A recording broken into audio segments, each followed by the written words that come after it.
معلوم ہونا چاہیے کہ عورت کے ساتھ حسن خلق صرف یہ نہیں کہ مرد اس کو تکلیف نہ دے یعنی اسے ہرٹ نہ کرے، بلکہ اصل حسن خلق کیا ہے؟ اس کی تکالیف کو برداشت کرے. یہ اعلیٰ درجے کا اخلاق. تکلیف دینا تو درکنار، اگر تکلیف پہنچے تو اس کو بھی برداشت کرے، اس کے غصے اور جوش پر حوصلے سے کام لے، کیونکہ عورت جلدی غصے میں آتی اور اس کا کلام، گفتگو اور بہت سی چیزیں جو ہیں وہ جوش پر مبنی ہوتی ہیں، ہوش سے زیادہ. تو ان سب کو برداشت کرنے کے لیے پھر ایک بڑا دل چاہیے ہوتا ہے، اور رسول اللہ صلی اللہ علیہ وسلم کی پیروی کرے.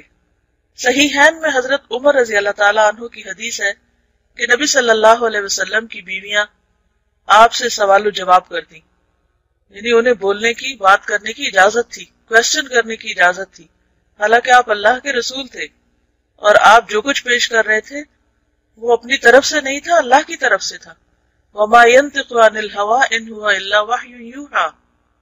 لیکن اس کے باوجود آپ کے ازواج مطہرات آپ سے ہر طرح کے سوال کر لیا کرتی، بعض دین کے احکامات کے بارے میں بھی آپ سے حکمت یا وجہ معلوم کرتی، اور کوئی ان میں سے سارا دن آپ سے نہ بولتی، ناراض ہو جاتی.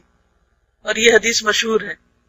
تو اس سے کیا پتہ چلتا ہے کہ یہ عورت کے مزاج میں ہے، ناراض ہو جانا، خفا رہنا، اور مرد کو چاہیے کہ اس معاملے میں وہ حوصلے سے کام لے اور اس چیز کو برداشت کرے. چوتھی یہ کہ اس سے ہنسی مذاق کرے. نبی صلی اللہ علیہ وسلم اپنی بیویوں سے ہنسی مذاق کرتے تھے. آپ صلی اللہ علیہ وسلم نے جابر رضی اللہ تعالیٰ عنہ سے فرمایا، تو نے کنواری سے کیوں نہ نکاح کیا کہ تو اس سے کھیلتا اور وہ تجھ سے کھیلتی، یعنی باہم دونوں کے درمیان بے تکلفی ہونی چاہیے. البتہ ان باتوں کی ایک حد ہونی چاہیے. عورت سے اتنا نہ کھلے کہ مرد کی حیبت ہی جاتی رہے. اس میں اعتدال کو ملحوظ رکھے، کیونکہ بہرحال اللہ نے مرد کو قوام بنایا، گھر کا ذمہ دار بنایا، اور اس کا اپنا ایک مقام ہے. فرینکنس اور فری ہونے کا مطلب یہ نہیں کہ انسان دوسرے کے مقام مرتبے سے اس کو پامال کر کے روند کے آگے بڑھ جائے کہ میں تو یعنی اسے ناجائز فائدہ نہ اٹھائے. حضرت عمر رضی اللہ تعالیٰ عنہ کے متعلق مروی ہے کہ آپ اپنے کسی عامل پر ناراض ہوئے تو آپ کی بیوی نے کہا، امیر المومنین آپ اس پر کیوں ناراض ہوتے ہیں؟ فرمایا، اللہ کی دشمن، تیرا اس معاملے سے کیا تعلق؟ تو ایک گڑیا کی طرح ہے، کچھ دیر سے کھیل لیا جاتا ہے پھر تجھے چھوڑ دیا جاتا ہے. اب ہو سکتا ہے کہ آپ میں سے بہت سے لوگوں کو یہ حضرت عمر کا قول پسند نہ آئے. پہلی بات تو یہ کہ اس کی کوئی تاریخی حیثیت مجھے نہیں معلوم ہوئی کہ کہاں یہ کوٹ کیا گیا. بہرحال اگر یہ درست بھی ہو تو حضرت عمر کے مزاج کا سب کو معلوم ہے کہ وہ کسی کے ساتھ بھی رعایت نہیں کیا کرتے تھے. پھر یہ کہ وہ اپنے کسی عامل پر ناراض ہو رہے ہیں تو ظاہر ہے کہ یہ حکومت کا معاملہ ہے، اور خواتین عام طور پر ایسے معاملات کی گہرائی کو نہیں پہنچتی. تو جب بیوی نے اعتراض کیا تو انہیں یہ اعتراض اچھا نہ لگا اور وہ غصے میں آ گئے، اور آگے جو کچھ انہوں نے کہا وہ غصے میں کہا. اب اگر غصے میں ایک شخص کا کوئی کلام نقل کیا جاتا ہے تو ضروری نہیں کہ وہ کلام حجت ہو اور اس کو انسان بنیاد بنا لے اپنے باقی اعمال کی. یہ کوئی نبی صلی اللہ علیہ وسلم کی حدیث نہیں ہے. اور ویسے بھی آپ کو معلوم ہے کہ عربوں کے ہاں دور جاہلیت میں عورت کے ساتھ کس قسم کا سلوک کیا جاتا تھا، اس کی کیا ویلیو تھی. اسلام نے آ کر اس کو عزت اور مقام دیا اور ماں کے قدموں تلے جنت رکھی. تو یہ حضرت عمر کا قول جو ہے، یہ حضرت عمر ہی کا قول ہے، یعنی حضرت عمر کا قول ہے، ایک صحابی کا قول ہے اور ان کی اپنی ذاتی رائے. اس کو سامنے رکھ کر اگر یہ کہا جائے کہ عورت کا تو اسلام میں کوئی مقام نہیں اور اس کا تو مرتبہ بھی بڑا حقیر ہے اور وہ تو بس ایک ایسے ہی کھیل کی چیز ہے، تو ان باتوں کو بہت زیادہ اہمیت نہیں دینی چاہیے.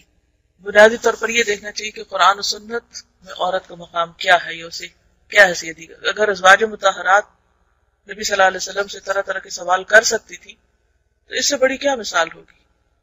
اور ان کو اپنے جذبات کے اظہار کی آزادی تھی، اپنے ذہنی صلاحیتوں کو استعمال کرنے کی اجازت تھی، تو پھر اس سے بڑی مثال اور کیا ہوگی، اس سے بہتر اسوہ حسنہ کیا ہوگا. قرآن میں یہ تو نہیں کہا گیا کہ فلاں آپ کے لیے اسوہ حسنہ، یہ کہا گیا کہ اللہ کے رسول صلی اللہ علیہ وسلم آپ کے لیے اسوہ حسنہ ہے. پانچویں یہ کہ غیرت میں اعتدال رکھے، اور وہ یہ ہے کہ ان ابتدائی چیزوں سے بھی بے خبر نہ رہے جن کا انجام تباہی ہو، اور حد سے بڑھ کر بدزنی بھی نہ کرے. یعنی عورت کے معاملے میں بہت زیادہ پوزیسو بھی نہ ہو کہ کسی سے بات ہی نہ کرنے دے، حتیٰ کہ ماں باپ سے بھی بات کرنا بند کرا دے۔ بعض مردوں کو دیکھا گیا ہے کہ وہ بیوی کے معاملے میں اتنے پوزیسو ہوتے ہیں کہ وہ اس کو اس کے بہن بھائیوں سے بھی، رشتہ داروں سے بھی کاٹ کے رکھ دیتے، حتیٰ کہ ماں باپ تک سے بات نہیں کرنے دیتے۔ حالانکہ اگر غور کیا جائے تو یہ وہی لڑکی ہے کہ جس کو انہی ماں باپ نے پالا اور وہ انہی بہن بھائیوں کے ساتھ ایک گھر میں پل کے جوان ہوئی، تو اگر اس کو بگڑنا تھا تو وہ پہلے ہی بگڑ کر آتا۔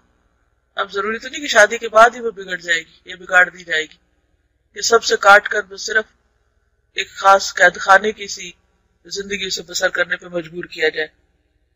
تو ہر چیز اب اعتدال میں ہی خوبصورت لگتی، یعنی نہ تو عورت کو مرد اتنی کھلی چھٹی دے دے کہ دوسرے لوگ اس پہ حاوی ہو جائیں، اس کے حسن کی وجہ سے یا اس کے انداز کی وجہ سے اس کو کسی طرح کا کوئی نقصان پہنچانے کی کوشش کرے، یعنی شوہر کی ذمہ داریوں میں سے ایک ذمہ داری کو اپنی بیوی کو پروٹیکٹ کرے اور ہر طرح کی ہارمفل نظروں سے، نگاہوں سے اور ممکنہ خطرات سے محفوظ رکھے، لیکن اس معاملے میں بدگمانی نہ کرے، بدزنی نہ کرے، اور پھر بدزن ہونے میں عورت ہی کو بلیم نہ کرے۔ یعنی بعد مرد بیوی کو پردہ بھی نہیں کرنے دیتے، اور اگر کسی مخلوط مجلس میں اس کو لے جاتے ہیں تو ان کا سارا غصہ، یہ ساری نظریں بیوی پر ہی ہوتی، خود چاہے جس سے مرضی باتیں کریں ہنس ہنس کر، لیکن اگر بیوی کسی سے بات کر لے تو وہ ان کو بڑا ناگوار ہوتا ہے۔